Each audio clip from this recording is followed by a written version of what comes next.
also benefit from a very nice remuneration package in line with business intentions. In terms of corporate governance, there were a number of issues raised as far as how the stock exchange is governed, the council and things like that, in terms of transparency and disclosure issues.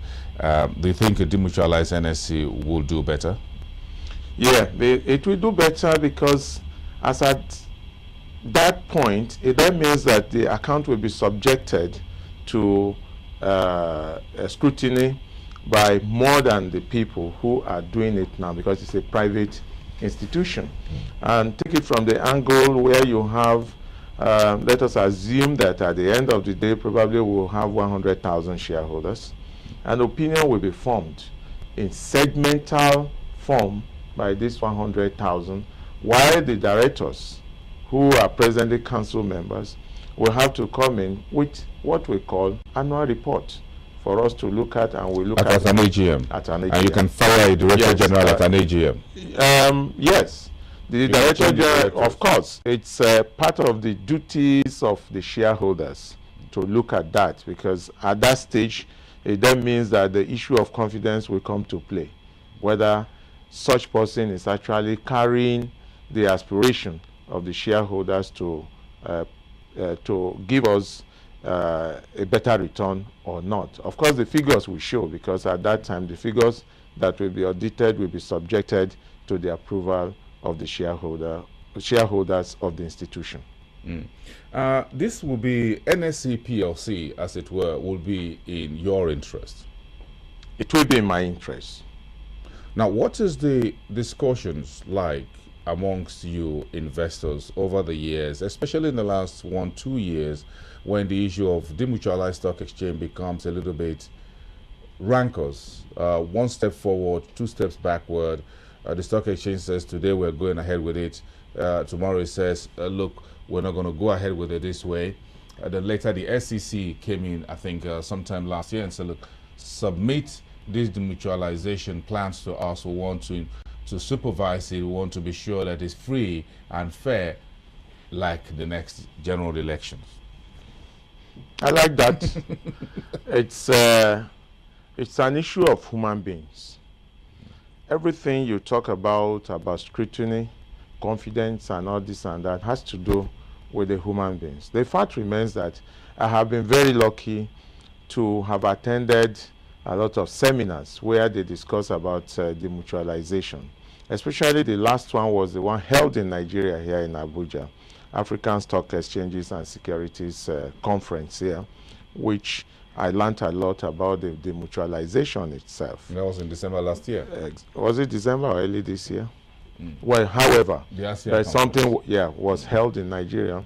And we look at proposals by consultants and even those who are practicing the mutualized exchanges in this world, who came and made presentation. We found it to be very transparent, much better than the charter which we are using in Nigeria today.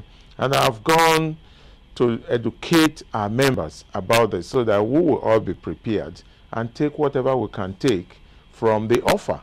Because the offer itself, despite the fact that we are seeing figures attributed to certain segment, the council, the staff, and the public, the fact remains that any offer that is thrown out in offering is expected to be successful.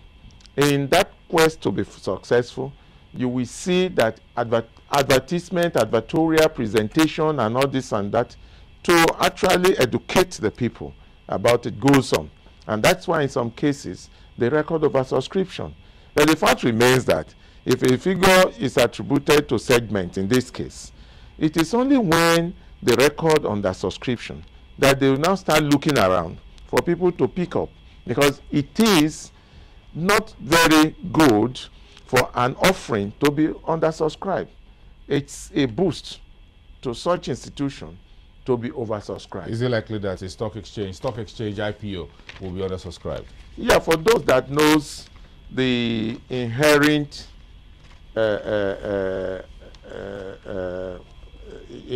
inherent feature and the institution itself, we definitely want to pick up that. And let me also tell you, if it is true that we're having 10 million investors today, they are also practicing on that platform, which is called capitalist platform.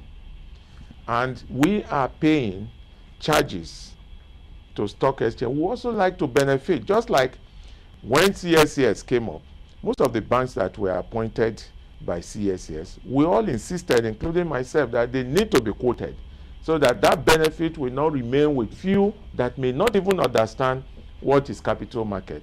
So I am very happy, and I want to tell you that if such happens, the mutualization of the stock exchange, a lot of people will want to buy in order to take the benefit on the second term of their contribution to the development of the stock exchange.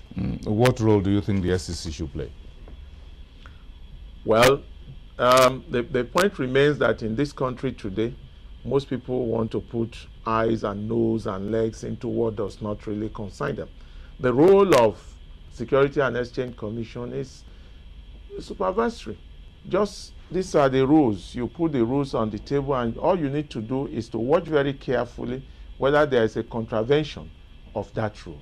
And if there is contravention, we should take it from an ordinary point of a man who probably will not know that this is a one-way. What is expected of a policeman is to say, this is a one-way, go back. Not that you have entered the one-way, open your door. I will enter into the car and start asking for unnecessary things. Regulations should be very corrective on where people fail to follow it. And if possible, penalty should follow as a deterrent to such person. It's not